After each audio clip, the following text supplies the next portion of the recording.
আহি পালে 2025 চনৰ পবিত্ৰ ৰমজানুল মুবাৰক। এই মাহৰ প্ৰতি ৰাতিয়ে আপুনি দুটা আমল জৰুৰীভাৱে কৰিব। আল্লাহ ৰব্বুল আলামিন আপোনাৰ জীৱনৰ সকলো গুনাহ খাতা মাফ কৰি দিব, আপোনাক নিষ্পাপ মাসুম কৰি দিব, আপোনাৰ জীৱনৰ সকলো সমস্যা সমাধান কৰি দিব, মনৰ আশাবোৰ পূৰণ কৰি দিব। মোৰ প্ৰিয় দিনী ভাই বন্ধুসকল, মোৰ অতি শ্ৰদ্ধাৰ মা আৰু ভনীসকল, এই পবিত্ৰ ৰমজানুল মুবাৰক আহিছে আমাৰ জীৱনত শান্তি দান কৰিব। ৰমজানুল মুবাৰক মাগফিৰাত লৈ আহিছে, নাজাত লৈ আহিছে। ৰমজানুল মুবাৰক ৰহমত লৈ আহিছে, বৰকত লৈ আহিছে। আল্লাহ তাআলাই এই মাহৰ প্ৰতি ৰাতিয়ে অগণন মানুহক নাজাত দান কৰে, মাগফিৰাত দান কৰে, সমস্যাৰ সমাধান কৰি দিয়ে, দুআসমূহ কবুল কৰে। এই মাহৰ প্ৰতিটি ইবাদতৰ বদলা আল্লাহ ৰব্বুল আলামিনে 70 গুণ কৰি দিয়ে। এই মাহৰ এটা নফল অন্য মাহৰ এটা ফৰজৰ সমান সওয়াব হয়। সুবহানাল্লাহ, এই মাহৰ এটা ফরজ অন্য মাহর 70টা ফরজের সমান সওয়াব আল্লাহ রব্বুল আলামিনে দান করে। এই মাহর প্রতিটি সেকেন্ড দিন রাতি বরকতময় হয়। আপনি যে ইবাদত করে আল্লাহ রব্বুল আলামিনে লগে লগে কবুল করে দিয়ে। এই মাহত আল্লাহ রব্বুল আলামিন কুরআন কারীমত কয়, শাহরু রমাদান আল্লাযী উনজিলা ফীহিল কুরআন হুদাল লিন-নাস ওয়া বাইয়িনাতিন মিনাল হুদা ওয়াল ফুরকান। রমজানুল মুবারক এনেকুৱা বৰকতময় মাহ হয় যে মাহত আল্লাহ ৰব্বুল আলামিন কুৰআন কাৰীম অবতীৰ্ণ কৰেছে। মানুহৰ হিদায়তৰ কাৰণে আল্লাহ ৰব্বুল আলামিনে বিশ্বৰ মানৱ জাতিৰ শান্তিৰ কাৰণে কুৰআন কাৰীম অবতীৰ্ণ কৰিছে। আনেৱালা কিয়ামতলৈকে যিমান উম্মত আহিব সকলোৰে কাৰণে জীৱনৰ ৰোল মডেল হৈছে কুৰআন কাৰীম। আৰু এই পবিত্ৰ কুৰআন মাজিদ আল্লাহ ৰব্বুল আলামিনে অবতীৰ্ণ কৰিছে ৰমজানুল মুবাৰকত। ৰমজান মাহ এনেই বৰকতময় হয় আৰু এই মাহত কুৰআন অবতীৰ্ণ কৰিছে। সেই কাৰণে এই মাহৰ প্ৰতিটি সেকেন্ড প্ৰতিটি পল আমি আল্লাহ তাআলাক স্মৰণ কৰিব লাগে, আল্লাহ তাআলাৰ শুকৰিয়া আদায় কৰিব লাগে। ইয়া আল্লাহ, তুমি মোৰ জীৱনত ৰমজানুল মুবাৰক দান কৰিছা। এই মাহৰ এটা পল আমি এনেই যাব দিব নালাগে। ৰাসূলুল্লাহ সাল্লাল্লাহু আলাইহি ওয়াসাল্লাম ইৰশাদ কৰে, সহিহ বুখাৰী আৰু মুসলিম শৰীফৰ মুত্তাফাকুন আলাইহি রিওয়ায়াত হয়, আল্লাহ রাসূল সাল্লাল্লাহু আলাইহি ওয়াসাল্লামে কয়, মান সামা রমাদানা ঈমানান ওয়া ইহতিসাবান গুফিরা লাহু মা তাকদ্দামা মিন যামবিহি। যিজনে পবিত্ৰ ৰমজানুল মুবাৰকত ৰোজা ৰাখিলে আল্লাহ ৰব্বুল আলামিন তাৰ জীৱনৰ সকলো গুনাহ খাতা মাফ কৰি দিয়ে। অন্য ৰিৱায়াতত আহিছে, ওমান কামা ৰমাদানা ঈমানান ওয়া ইহতিসাবান গুফিৰা লাহু মা তাকদ্দামা মিন যামবিহি। যিজনে পবিত্ৰ ৰমজানুল মুবাৰকৰ ৰাতি কিয়ামুল লাইল আদায় কৰিলে, তাৰাবিৰ নামাজ পঢ়িলে, আল্লাহ ৰব্বুল আলামিন তাৰ জীৱনৰ সকলো গুনাহ খাতা মাফ কৰি দিয়ে। তাৰাবিৰ নামাজৰ ইমানেই ফজিলত হয় যে তারাবি নামাজের এক এক সিজদার বদলা আল্লাহ রব্বুল আলামিন ১৫০০ নেকি দান করে। সুবহানাল্লাহি বিহামদিহি। আল্লাহ তাআলা কিমান দয়াবান হয়, এক এক সিজদার বদলা ১৫০০ নেকি আল্লাহ তাআলা দান করে। সেই কারণে পবিত্র রমজানুল মুবারকত দিনত আমি রোজা রাখিব লাগে, রাতি তারাবির নামাজ পঢ়িব লাগে। আমি মুমিন মুসলমান সকলে ফখৰ কৰিব লাগে আৰু আল্লাহ তাআলাৰ শুকৰিয়া আদায় কৰিব লাগে। ইয়া আল্লাহ, তুমি মোৰ অন্তৰ হিদায়তৰ নূৰেৰে পোহৰ কৰিছা, মোৰ জীৱনত তুমি ৰমজানুল মুবাৰক দান কৰিছা। এই পবিত্ৰ মাহ যে মই পাইছো, ইয়া আল্লাহ, এই মাহৰ ফজিলত হাসিল করার তৌফিক দান করা। আমি এনি টাইম দিনত আমি রোজা রাখি, রাতি তারাবির নামাজ পঢ়ি, ইয়াৰে মাজত আমি যিমান সময় পাওঁ দুআ ইস্তিগফাৰ কৰিব লাগে, আল্লাহ তাআলাৰ জিকিৰ কৰিব লাগে, হামদ সানা বয়ান কৰিব লাগে, নবীৰ দুৰূদ শৰীফ পাঠ কৰিব লাগে। পবিত্ৰ ৰমজান মুবাৰকৰ প্ৰতি ৰাতি আপুনি বিশেষকৈ তাৰাবিৰ নামাজ পঢ়াৰ বাহিৰে, ইশা আৰু তাৰাবিৰ নামাজ পঢ়াৰ বাহিৰে আপুনি বিশেষকৈ দুটা আমল প্ৰতি ৰাতিয়ে কৰিব। আপুনি নিজে ইয়াৰ প্ৰমাণ পাব। আল্লাহ ৰব্বুল আলামিন আপোনাৰ মনৰ আশাবোৰ পূৰণ কৰি দিব, জীৱনৰ সমস্যা সমাধান কৰি দিব, জীৱনত শান্তি আহিব।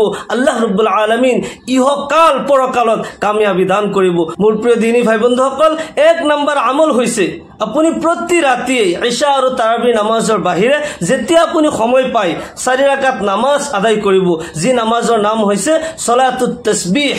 এই নামাজ যদি আপুনি পঢ়ে আল্লাহ ৰাব্বুল আলামিন আপোনাৰ জীৱনৰ 10 ধৰণৰ গুনাহ মাফ কৰি দিব। আপোনাৰ আগৰ গুনাহ, পিছৰ গুনাহ, নতুন পুৰণা, আপুনি জানি কৰা গুনাহ, নাজানি কৰা গুনাহ, কবিৰা সগীৰা, শিৰিক, বিদআত, সকলো ধৰণৰ গুনাহ আল্লাহ ৰাব্বুল আলামিন মাফ কৰি দিব, আপোনাক নিষ্পাপ মাসুম কৰি দিব। আল্লাহৰ ৰাসূল জনাব মুহাম্মদুৰ ৰাসূলুল্লাহ সাল্লাল্লাহু আলাইহি ওয়াসাল্লামে তেখেতৰ খুৰায়েক হযরত আব্বাস রাদিয়াল্লাহু তাআলা আনহুক এই আমল শিকাই দিছিল, নিয়ম কানুনখিনি কৈ দিছিল আৰু কৈছিল, হে মোৰ মৰমৰ চাচা, হে মোৰ মৰমৰ খুৰা, আপুনি যদি পাৰে প্ৰতিদিন 24 ঘণ্টাৰ ভিতৰত যেতিয়া আপুনি সময় পায় প্ৰতিদিনেই এই আমল আপুনি কৰিব। যদি নোৱাৰে কমসে কম সপ্তাহত এদিন হলেও কৰিব, যদি অসুবিধা হয় মাহত এদিন হলেও আপুনি এই আমল কৰিব, আৰু যদি মাহতো নোৱাৰে আপুনি বছৰত এদিন হলেও এই আমল কৰিব। হে মোৰ মৰমৰ চাচা, যদি বছৰেও নোৱাৰে আপুনি জীৱনত এবাৰ হলেও এই আমল কৰিব, আল্লাহ ৰাব্বুল আলামিন আপোনাৰ জীৱনৰ সকলো ধৰণৰ গুনাহ খাতা মাফ কৰি দিব, আপোনাক নিষ্পাপ মাসুম কৰি দিব। মোৰ প্ৰিয় দিনী ভাই বন্ধুসকল, এই পবিত্ৰ মাহত ৰমজানুল মুবাৰকত, এই মাহটো বৰকতময় মাহ হয়, এই মাহৰ প্ৰতিটি সওয়াবৰ বদলা আল্লাহ তাআলাই 70 গুণকৈ বঢ়াই দিয়ে। সেইকাৰণে বিশেষকৈ এই মাহত আমি এই আমলটো বেছি বেছিকৈ কৰিব লাগে। বৰকতময় দিন, বৰকতময় ৰাতি আমি এই আমল কৰিব লাগে। আল্লাহ ৰাব্বুল আলামিনে জীৱনৰ সকলো গুনাহ খাতা মাফ কৰি দিব, আৰু যিজন বান্দাক আল্লাহ তাআলাই মাফ কৰি দিয়ে, যিজন নিষ্পাপ হয়, সেইজনৰ দুনিয়াতো শান্তি, পৰকালতো শান্তি। আল্লাহ তাআলাই সেইজন বান্দাক ভাল পায়, কিয়নো তেওঁ নিষ্পাপ হয়, গুনাহৰ পৰা মাসুম হয়। আমিতো বান্দা হয়, আল্লাহৰ বান্দা, আমি মানুহ হয়, আমাৰ কিমান গুনাহ হৈ যায়, কিমান গুনাহ আমি জানি কৰো, কিমান নাজানি কৰো, কিমান জ্ঞানৰ অভাৱত আমাৰ ভুল হৈ যায়। আমি আল্লাহ তাআলাৰ ওচৰত দুআ মাগফিৰাত কৰিব লাগে, ইস্তিগফাৰ পঢ়িব লাগে, এনেকুৱা আমলসমূহ কৰিব লাগে যাৰ দ্বাৰা আমাৰ গুনাহ খাতাবোৰ মুছি যায়, আল্লাহ তাআলা আমাক মাফ কৰি দিয়ে। এই নামাজৰ নিয়মখিনি মই ধুনীয়াকৈ কৈ দিম। এই নামাজৰ প্ৰতি ৰাকাততে 75 বাৰ তিসৰা কলিমাটো পঢ়িব লাগে, সুবহানাল্লাহি ওয়ালহামদুলিল্লাহি ওয়ালা ইলাহা ইল্লাল্লাহু আল্লাহু আকবাৰ। আপুনি এই নামাজ পঢ়াৰ আগত ধুনীয়াকৈ ওযু কৰি ল'ব, আৰু যদি ওযু আছে কোনো কথা নাই, ধুনীয়াকৈ যদি ওযু কৰে দুটা পুৰস্কাৰ আছে। এক নম্বৰ হৈছে আপোনাৰ ওযুৰ অংগৰ দ্বাৰা যিমান গুনাহ হৈছিল, হাতৰ দ্বাৰা, চেহাৰাৰ দ্বাৰা, চকুৰ দ্বাৰা, কাণৰ দ্বাৰা যিমান গুনাহ হৈছিল, আল্লাহ ৰাব্বুল আলামিন এই অংগৰ সকলো গুনাহ মাফ কৰি দিব। ওযুৰ পানীৰ লগে লগে আপোনাৰ গুনাহবোৰ খহি পৰি যাব। এক নম্বৰ ফায়দা হৈছে আপোনাৰ ওযুৰ অংগৰ সকলো গুনাহ মাফ হৈ যাব। 2 নম্বৰ হৈছে কিয়ামতৰ দিনাখন আল্লাহ ৰাসূল সাল্লাল্লাহু আলাইহি ওয়াসাল্লামে কয়, মোৰ যিসকল উম্মতে 5 ওয়াক্ত নামাজৰ সময়ত ধুনীয়াকৈ ওযু কৰে, কিয়ামতৰ দিনাখন তেওঁলোকৰ হাত, ভৰি, চেহাৰা, ওযুৰ অংগবোৰ নূৰৰ দৰে জিলিকি থাকিব। মই দূৰৰ পৰা দেখিলে চিনি পাই যাম সেইজন মোৰ উম্মত হয়, মই সেই সকলক শাফাআত কৰিম আৰু জান্নাতলৈ লৈ যাম। সুবহানাল্লাহি বিহামদিহি। সেই কাৰণে আপুনি ধুনীয়াকৈ ওযু কৰিব, সুন্নতি নিয়মত আপুনি ওযু কৰিব। ওযু কৰি লৈ যায় নামাজ পাৰি থিয় হৈ যাব, মসজিদত হোক, ঘৰত হোক, য'তেই হোক, নিজন ঠাইত আপুনি থিয় হৈ যাব। থিয় হৈ আপুনি নিয়ত কৰিব, মই আল্লাহৰ ওয়াস্তে 4 ৰাকাত সলাতুত তাসবিহ নামাজ পঢ়ি আছো, আল্লাহু আকবাৰ। এনেকৈ আপুনি নিয়ত কৰিব। নিয়তটো মই আগতেও কৈছো কিছুমান বয়ানত, আল কাসদু ওয়াল ইৰাদাতু, ইচ্ছা কৰা, সংকল্প কৰা, আপুনি কি কৰিম বুলি ভাবিছে সেইটোৱে নিয়ত হয়। এই কথাখিনি যদি আপোনাৰ মনত আছে সেইটোৱে নিয়ত। আপুনি অসমীয়াত উচ্চাৰণ কৰি যদি কয় ক'ব পাৰে, আৰবিত যদি কয় নাৱাইতু আন উছল্লি লিল্লাহি তাআলা 4 রাকাআতি সলাতিত তাসবিহি নফলি মুতাওয়াজ্জিহান ইলা জিহাতিল কাবাতিশ শরীফাতি আল্লাহু আকবার, এনেকৈ আপুনি নিয়ত কৰিব। ইয়াতে এটা কথা মনত ৰাখিব, আমাৰ পুৰুষসকলে যেতিয়া আল্লাহু আকবাৰ বুলি হাত উঠাব, কাণৰ লঠি বৰাবৰ হাত উঠাব, হাতৰ আঙুলিবোৰ পশ্চিম ফালে থাকিব এনেকৈ,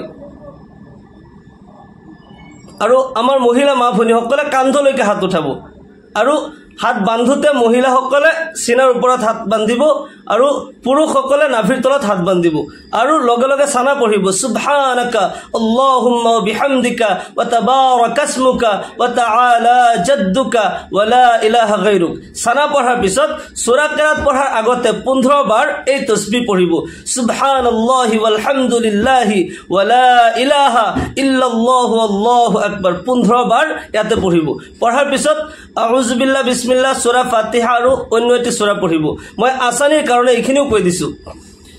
আউযু বিল্লাহি মিনাশ শাইতানিৰ ৰাজীম, বিসমিল্লাহিৰ রহমানির রহিম, আলহামদুলিল্লাহি রাব্বিল আলামিন, الرحمن الرحيم مالك يوم الدين إياك نعبد وإياك نستعين اهدنا الصراط المستقيم صراط الذين أنعمت عليهم غير المغضوب عليهم ولا الضالين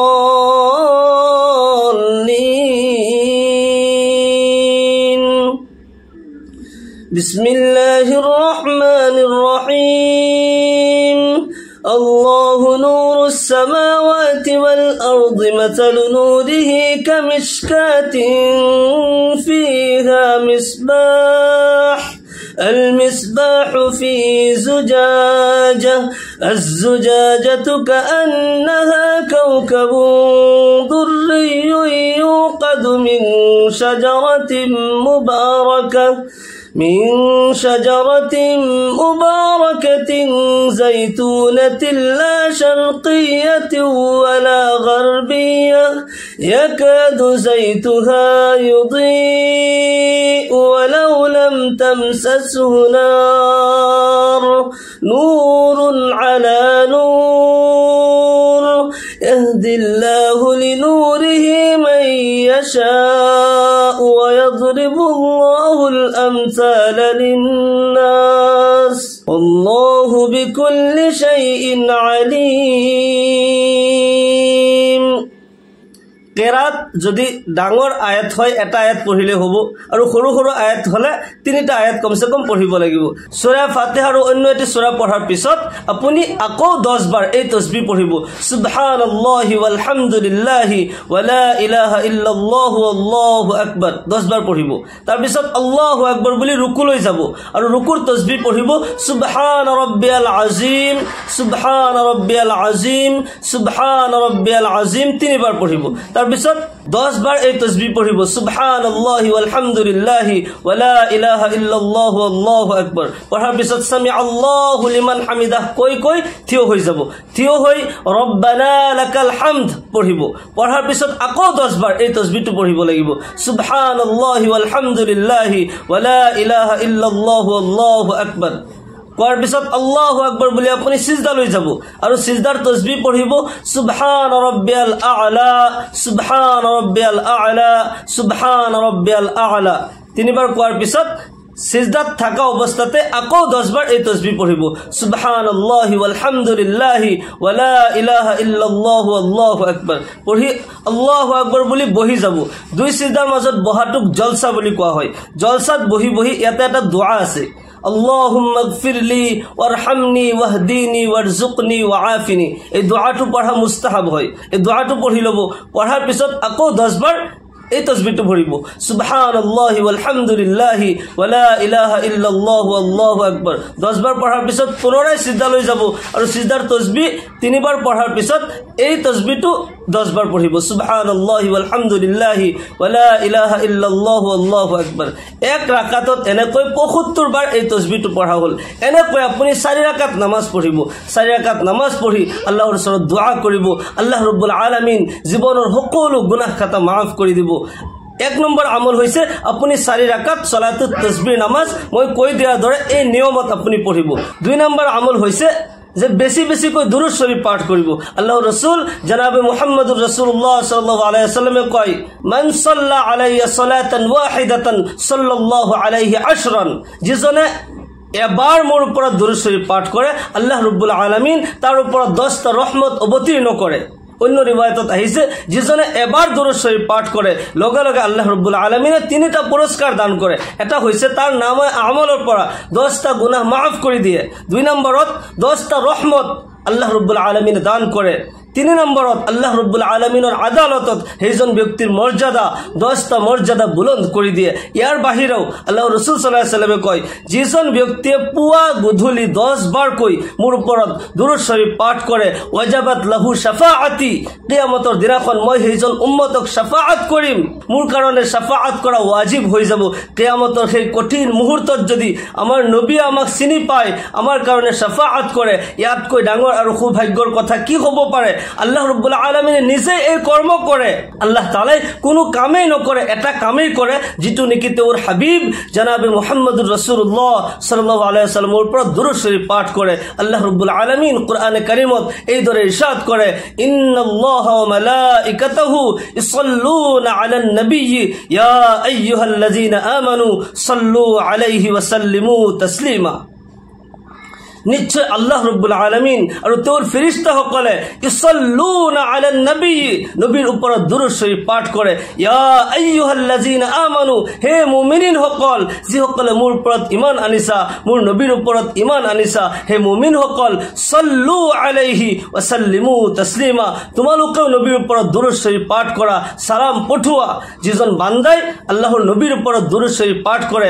আল্লাহ ৰাব্বুল আলামিন তাৰ প্ৰতি ৰাজি আৰু খুশি হৈ যায় তার জীবনত শান্তি আহি যায় যার প্রতি আল্লাহ আর আল্লাহর রাসূল রাজি খুশি হয়ে যায় তার দুনিয়াত আর কি লাগে ইহকাল পরকালতেও কামিয়াব হয় আল্লাহ তাআলা সেই কারণে একদল ফেরেশতা এনেকুৱাকে ৰাখি থৈছে যে তেওঁলোকে গাঁৱে ভুঁয়ে চহৰে নগৰে অলি গলিয়ে ঘূৰি ফুৰে তেওঁলোকৰ কামে এইটো যে কোনো ঠাইত যদি কোনো বান্দাই নবীৰ উপৰ দুৰূদ শৰীফ পাঠ কৰে সেই দুৰূদৰ খবর নি নবীর রওজাত পৌঁছাই দিয়ে নবীর সালাম দি জনাই ইয়া রাসূলুল্লাহ সাল্লাল্লাহু আলাইহি ওয়াসাল্লাম আপনার অমুক উম্মতে অমুক ঠাইৰ পৰা নিজৰ নাম বাপেকৰ নাম এড্ৰেছ লৈ নবীৰ ওচৰত নি জনাই অমুক ঠাইৰ পৰা অমুক উম্মতে আপোনাৰ প্ৰতি দুৰূদ পঠাইছে সালাম পঠাইছে আপুনি গ্ৰহণ কৰক আল্লাহ ৰাসূল সাল্লাল্লাহু আলাইহি ওয়াসাল্লামে সেই দুৰূদ সালাম গ্ৰহণ কৰে আৰু সেইজন উম্মতৰ কাৰণে দোয়া কৰে আল্লাহ তাআলা সেইজন উম্মতৰ জীৱনৰ সমস্যাবোৰ সমাধান কৰি দিয়ে মনৰ আশা পূৰণ কৰি দিয়ে গুনাহ খাতা মাফ কৰি দিয়ে ইহকাল পৰকালত কামিয়াবি দান কৰে মোৰ প্ৰিয় দিনী ভাই বন্ধুসকল